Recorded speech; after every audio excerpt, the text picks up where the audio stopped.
بسم اللہ الرحمن الرحیم۔ آج بہت سے لوگ سوال کر رہے ہیں کہ ہماری ریاست تلنگانہ میں انتخابات زور و شور سے انتخابات کی سرگرمی زور و شور سے جاری ہے۔ ہر امیدوار اپنے آپ کو پیش کر کے عوام سے اپنے حق میں ووٹ کی اپیل کر رہا ہے اور اپنے لیے ووٹ مانگ رہا ہے۔ امیدوار بھی اڑی چوٹی کا زور لگائے ہوئے ہیں اور مختلف پارٹیاں بھی میدان عمل میں سرگرم ہیں۔ ایسے موقع پر ہم اپنے تمام بھائیوں سے اور برادران ملک سے خواہش کرتے ہیں کہ الیکشن کے موقع پر انتخاب کے دن اپنا ووٹ ڈالنا ہرگز نہ بھولیں۔ چاہے کتنی ہی مصروفیت ہو، کتنا ہی کام ہو، اس کو آگے پیچھے کریں اور انتخاب کے دن اپنے ووٹ کا ضرور استعمال کریں اور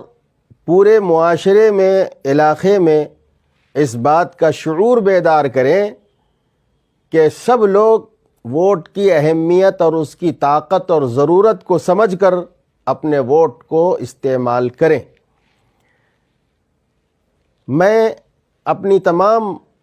تمام بھائیوں اور بہنوں سے یہ بھی کہنا چاہوں گا کہ اگر آپ اپنی سمجھداری کے موافق اپنا ووٹ استعمال نہیں کریں گے تو آپ کا وہ ووٹ آپ کی مرضی کے خلاف کسی بھی امیدوار کے حق میں استعمال ہو سکتا ہے، یا یہ کہ آپ کا ووٹ ضائع ہو سکتا ہے۔ اس لیے اس شعور کو بیدار کرنے کی ضرورت ہے اور عوام کو راغب کرنے کی ضرورت ہے کہ ووٹ ہماری ایک طاقت ہے، ملک کی ایک ضرورت ہے اور یہ ہمارے لیے اگلے 5 سال کے واسطے فیصلہ کرنے کا ایک ذریعہ ہے۔ اگر ہم اس میں کوتاہی کریں گے تو ہو سکتا ہے کہ ہماری مرضی کے خلاف یا ملک اور ملت کے مفاد کے خلاف امیدوار میدان میں آ جائیں اور پھر بعد میں ملک کی، ریاست کی عوام کو پچھتانا پڑے۔ اس لیے سب سے پہلی ذمہ داری تمام اہلیان ملک کی، نہ صرف مسلمان بلکہ تمام برادران ملک، تمام اہلیان ملک، تمام باشندگان ملک کی سب سے پہلی ذمہ داری یہ بنتی ہے کہ ووٹ کی اہمیت، اس کی ضرورت اور اس کی طاقت کو لوگوں کے سامنے رکھیں اور ہر وہ شخص جو ہمارے اس ملک کا شہری ہے اور ووٹ ڈالنے کا حق رکھتا ہے اس کو راغب کریں کہ وہ اپنے ووٹ کا صحیح اور ضرور استعمال کریں۔ بہت ممکن ہے کہ جس دن انتخاب ہو اس دن آپ کو کوئی ضروری کام درپیش ہو، اور یہ بھی ممکن ہے کہ آپ کا ان تاریخوں میں کوئی سفر ہو، تو میں آپ سے کہوں گا کہ اپنے سفر سے زیادہ اور اپنے اس اہم کام سے زیادہ ووٹ ڈالنے کے کام کو اہم کام سمجھ کر اس کے لیے اپنے وقت کو فارغ کریں اور ووٹ کا ضرور استعمال کریں۔ دوسری بات یہ ہے کہ ہمارے بھائی پوچھتے ہیں کہ کس امیدوار کو اور کیسے امیدوار کو ووٹ دینا چاہیے، تو میں یہ کہوں گا کہ اس سلسلے میں 3 باتیں ہمارے ذہنوں میں رہنا چاہیے۔ ایک یہ کہ جو پارٹی یا جو امیدوار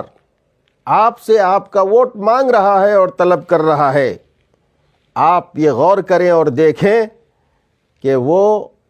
متعصب، فرقہ پرست ذہنیت کا حامل تو نہیں ہے۔ اس کے اندر ہندوستان میں رہنے والی اقوام کے ساتھ ہمدردی اور محبت ہے یا نہیں، یا کسی خاص قسم کا تعصب، دشمنی، قوموں کے ساتھ بغض و عناد اپنے اندر رکھتا ہو تو ایسا آدمی ہمارے ووٹ کا مستحق نہیں ہو سکتا۔ یہ ملک کے لیے وفادار ثابت نہیں ہوگا، یہ ملک کے لیے نقصان دہ ثابت ہو سکتا ہے۔ اس لیے آپ پہلی چیز یہ دیکھیں کہ اس میں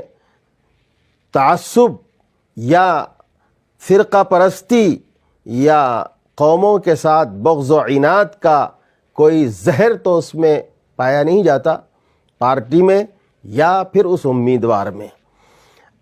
اگر پایا جا رہا ہے تو ہمارے ووٹ کا ایسا امیدوار یا ایسی پارٹی کبھی حقدار نہیں ہو سکتی۔ دوسری چیز ہم یہ دیکھیں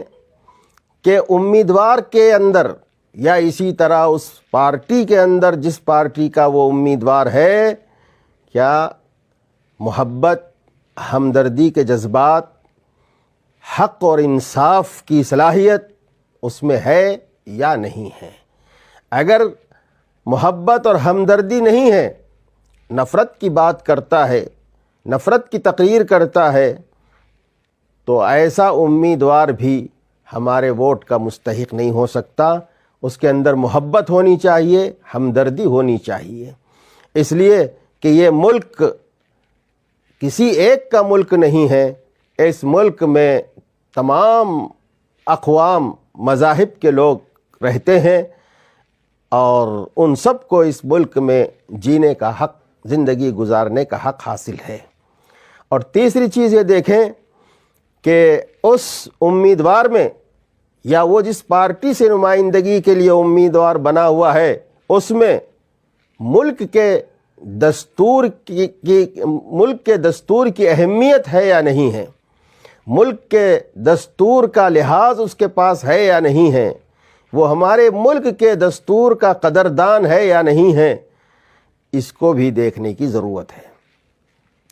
تو جس امیدوار میں، جس پارٹی میں تعصب نہ ہو، فرقہ پرستی نہ ہو، ہمدردی اور خیرخواہی اور سب کو ساتھ لے کر سیاست کرنے کا جذبہ اور صلاحیت ہو، اور دوسرے نفرت کی بات نہ کرتا ہو، نفرت کے بجائے محبت کی بات کرتا ہو،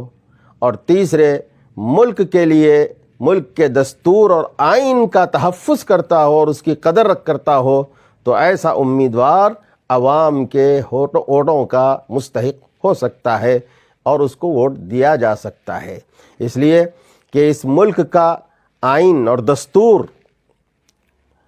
بہت عمدگی کے ساتھ تیار کیا گیا ہے، جس میں اس بات کی پوری گنجائش ہے کہ اس ملک میں تمام مذاہب کے لوگ اپنی مذہبی آزادی کے ساتھ زندگی گزار سکتے ہیں، اور یہ ہمارے دستور کا آئین ہمارے ملک کا دستور اور اس کا آئین ہے، اس کی حفاظت اور اس کا تحفظ بھی ضروری ہے۔ ملک میں رہنے والے جتنے اقوام ہیں، یوں سمجھیے کہ کوئی اکثریت میں ہے، کوئی اقلیت میں ہے، تو اس کو اس مثال سے ہم سمجھ سکتے ہیں کہ ایک باپ کے 5 بیٹے ہوں، 3 بیٹے زیادہ مضبوط ہوں اور 2 بیٹے کمزور ہوں۔ اگر باپ ان 3 بیٹوں کی طرفداری کرے اور ان 2 کمزور بیٹے جو اقلیت میں ہیں ان کے ساتھ ناانصافی کرے، برا سلوک کرے، تو پھر دنیا یہ کہے گی کہ یہ باپ نہیں ہے، یہ ظالم ہے۔ ہاں، اگر وہ باپ اپنے 3 بیٹوں کے ساتھ ساتھ اپنے ان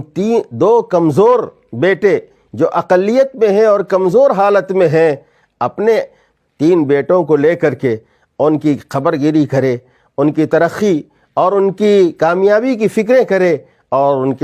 کے اوپر زیادہ نگاہ و نظر رکھے اور ان کے ساتھ زیادہ ہمدردی کرے، تو دنیا کہے گی کہ یہ باپ واقعی باپ ہے۔ ایسے ہی اس ملک کے اندر حکومت کرنے والوں کا یہ ذہن ہونا چاہیے کہ یہاں اکثریت بھی ہے، اقلیت بھی ہے،